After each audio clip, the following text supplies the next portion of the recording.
After the travel restrictions due to the pandemic finally eased up, Edgar and I celebrated our first wedding anniversary by doing a Europe trip.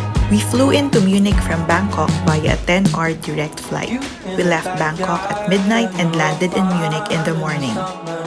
After checking in our hotel, we took the train to Marienplatz. Marienplatz Square is at the center of Munich and a distinct landmark in the city. Many restaurants and stores are a walking distance from here, like Hofbrauhaus, where we had our first meal on our first day. Hofbrauhaus is a popular traditional Bavarian beer hall dating back to the 16th century.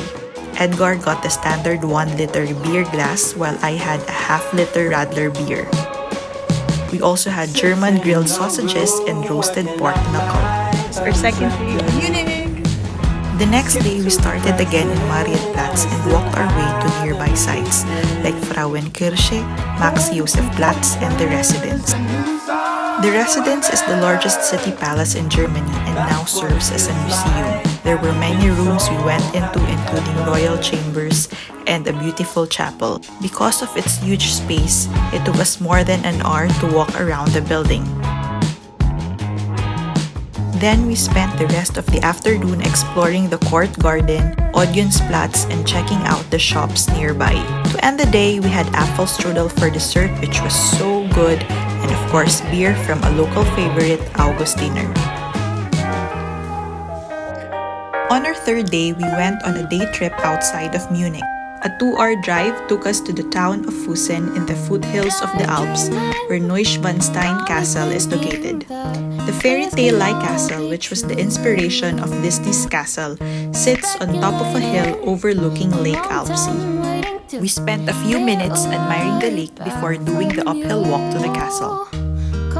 The castle can be reached either by doing a 30-minute walk or riding a horse-drawn carriage.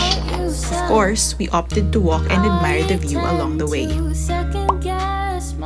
There is a guided tour inside the castle every 15 minutes where we saw the extravagant rooms and heard stories about King Ludwig II of Bavaria.